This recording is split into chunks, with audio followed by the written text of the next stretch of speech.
All right, let's talk about two of the most confusing words in all of business: debit and credit. If you've ever felt like you're just missing a key piece of the accounting puzzle, stick around. I think we're about to find it together. I mean, let's just be real for a second. For most people, the rules of accounting feel completely backward, right? Why is it that when you get more cash, when your cash goes up, you debit it? It feels so random, and honestly, it's a huge barrier for anyone who's just trying to understand the language of business. Oh, yeah, if you're nodding along right now, you are so not alone. It's this universal feeling of frustration. It doesn't matter if you're a student, an entrepreneur, or even someone who's been in business for years. It's the number one reason people just throw up their hands and say, I just don't get accounting. And that's really the big idea we're digging into today, based on some incredible insights from FINOTECH Solutions LLP. What if the problem isn't you at all, but the way we've all been taught? What if the key isn't to cram more rules into our brains, but to uncover the original story behind the words? So to find that story, we have to become, well, kind of like linguistic detectives. We're going to push aside the modern textbooks for a minute and go way back in time, back to where these words actually came from. You see, the double entry system that we all use today, it was famously written down and standardized by this guy, Fra Luca Pacioli, way back in 1494. But the words he was using, oh, they're much, much older. Their meaning goes all the way back to the language of the Roman Empire, Latin. And that right there is where we're going to find our big aha moment. Okay, let's start with the first word, debit. It turns out it's not some weird, made-up accounting term. Nope, it comes directly from a Latin verb, debere. And what does debete mean? It's so simple, you're going to love this. It just means to owe. That's it. No complicated rules, no jargon. Debit means to owe. Just let that sit with you for a second because that's the first key to unlocking everything. All right, now for the other half of the puzzle, credit. And you guessed it, we're going right back to Latin, to the word credere. And credere means to entrust or to trust. So let's put these two together. We have two simple, powerful ideas. Debit means to owe, and credit means to entrust. All of a sudden, accounting isn't about abstract rules anymore, is it? It's about the very human relationship of owing and entrusting. Okay, so now that we have these two original meanings unlocked, owe and entrust, we can build the entire system of accounting right from the ground up.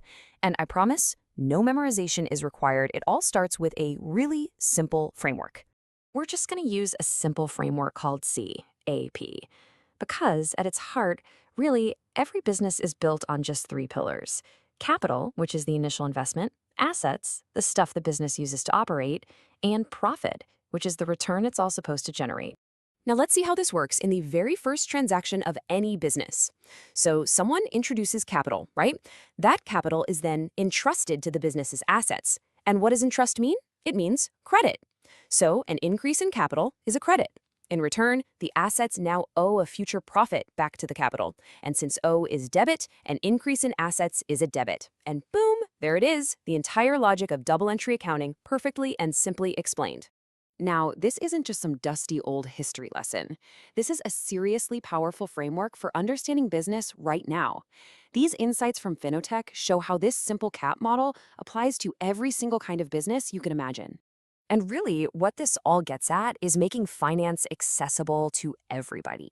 By just understanding where these words came from, the whole framework becomes intuitive. It doesn't matter if you're running a little coffee shop or a giant global tech company. So you might be wondering, okay, that's great, but what about income and expenses? Well, here's the best part. There are no new rules to learn. They follow the exact same logic.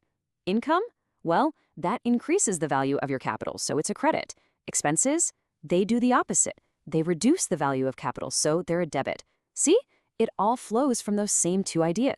Even liabilities, which always seem like this totally separate, complicated category, they fit perfectly into this logic. Just think of a liability, like a bank loan, as debt capital.